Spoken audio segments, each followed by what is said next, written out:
With their great vision, fast swimming speeds, and powerful jaws, crocodiles are lethal predators. They can see both underwater and at night. They are ambush predators and often lunge out of the water and drag their prey in.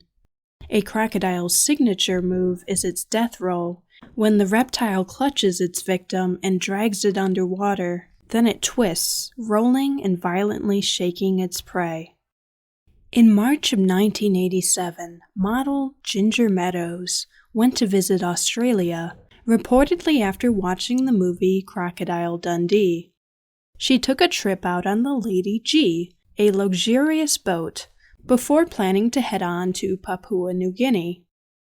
The Lady G later arrived at Cascade Falls, a beautiful waterfall south of Darwin, Australia, on March 29, 1987.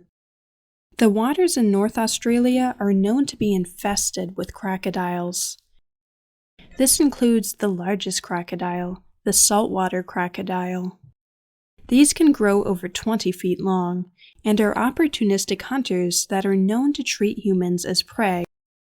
Ship captain Bruce Fitzpatrick said Ginger was told not to get into the crocodile-infested water at Cascade Falls.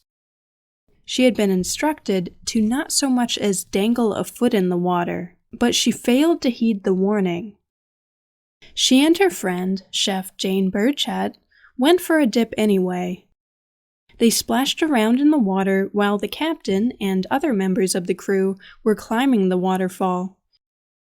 The women both quickly found themselves pinned up against the wall of the waterfall as a large crocodile lurked close to them. They were still in waist-deep water. The crocodile's jaws opened wide in front of them. Jane took off her shoe and threw it, hitting the crocodile on top of its head. It closed its mouth. The crocodile then went under the water. Ginger let go of Jane's arm and jumped into the water in an attempt to reach the safety of the shoreline. She only had a chance to swim 2 strokes before the crocodile grabbed her around the waist and pulled her right under the water. Then the crocodile pulled her up out of the water right in front of Jane. Ginger had her arms in the air and was looking right at Jane. Then the crocodile pulled her back under the water. Ginger's body was recovered the next day, which would have been her 25th birthday. Story 2. On October 22, 2002, Isabel von Jordan, a 23-year-old student from Germany, was swimming with a tour group at a waterhole in Australia's Kakadu National Park.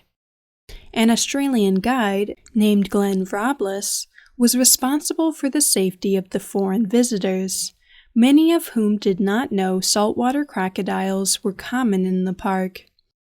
He had told the group, which consisted of 9 European tourists, including Isabel and her sister Valerie, that the waterhole was safe for swimming, even though there were posted signs with warnings about crocodiles. The tourists had asked about the crocodile warning signs around the waterhole, but the guide had told them it contained only freshwater crocodiles, which are not considered dangerous.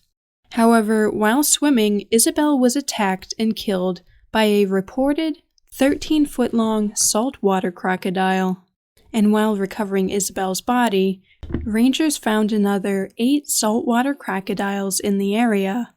The tour guide was reportedly drunk when Isabel was killed. He pleaded guilty in 2003 to a charge of making a dangerous omission that caused Isabel's death. He was given a 3-year suspended prison sentence. Glenn Robles was well aware that large saltwater crocodiles would have inhabited that stretch of water. His decision to allow the group to swim in the waterway was called inexplicable, indefensible, and grossly negligent. Story 3. 25-year-old Lauren Failla went to India for what a friend described as one last adventure before settling into a career. Lauren had just earned her master's degree in art at Sotheby's Art Institute in London.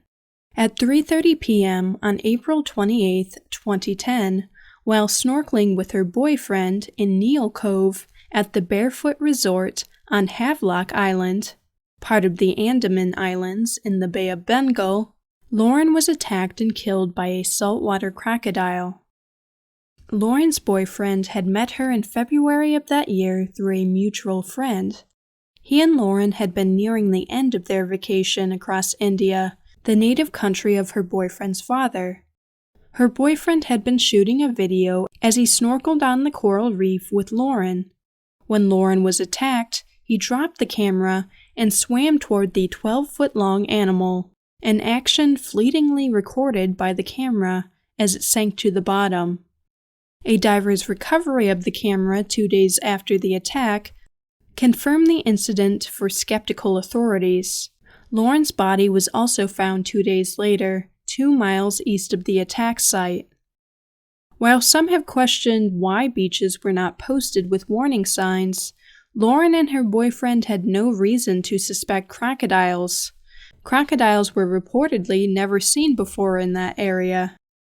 They had only been seen in dense mangrove areas on islands a few miles north of Havelock. The attack was considered to be an extremely unlikely event, given that it took place in open water over a coral reef, in an area lacking any mangrove refuge in the vicinity. The area was also the most popular beach in the Andaman Islands. Lauren was unfortunately killed almost exactly 4 years after her 24-year-old sister died in a rock climbing accident in Washington State. Lauren was an artist and an active church member in New Jersey, where she lived. She sang in choirs and volunteered with youth ministry. She was described as a creative and joyous person who loved to dance. She had been planning to become an art therapist after returning from her vacation.